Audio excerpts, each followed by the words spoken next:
आंदोलन कुठल्या मुद्द्यावरती आक्षेप आहेत? धाराशिव जिल्ह्यातील तामडवाडी टोलवर त्या टोललगत दुतर्फा 50 ते 60 दुकानदार आहेत. त्यामध्ये चहाचे दुकानं आहेत, स्नॅक्स सेंटरचे दुकानं आहेत, छोटे मोठे खाऊचे दुकानं आहेत, छोटे मोठे लोकांचे उद्योग त्या ठिकाणी चालतात. तुळजापूर हे राज्यातील सर्वात महत्त्वाचं तीर्थक्षेत्र आहे. तामलवाडी हे मराठवाड्याचं प्रवेशद्वार मानलं जातं. मोठ्या प्रमाणात भाविक याच भागातून तुळजाभवानीला जातात. या लोकांचा रोजीरोजगार त्यांच्या छोट्या मोठ्या व्यवसायावर चालतो आणि मध्यंतरी पालकमंत्री म्हणले की ते दुकानं हटवा. आमचं एवढंच म्हणणं आहे की तुम्हाला दुकानं हटवायचे तर संबंध राज्यातील टोलवरचे दुकानं हटवा.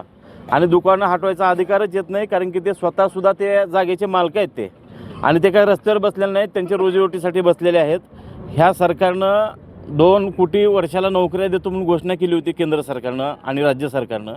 प्रत्यक्षात 1 लाख युवकांनाही रोजगार मिळाला नाही. एकीकडे रोजगार मिळत नाही, कामधंदा हाताला काम मिळत नाही, उद्योगधंदे नाहीत, आणि जे स्वतःच्या जीवावर कसं तरी रोजीरोटी करतायत त्यांच्या जीवावर ते सरकार उठलेलं आहे. त्याचा आम्ही या ठिकाणी निषेध नोंदवतो. आंदोलन करताय, मात्र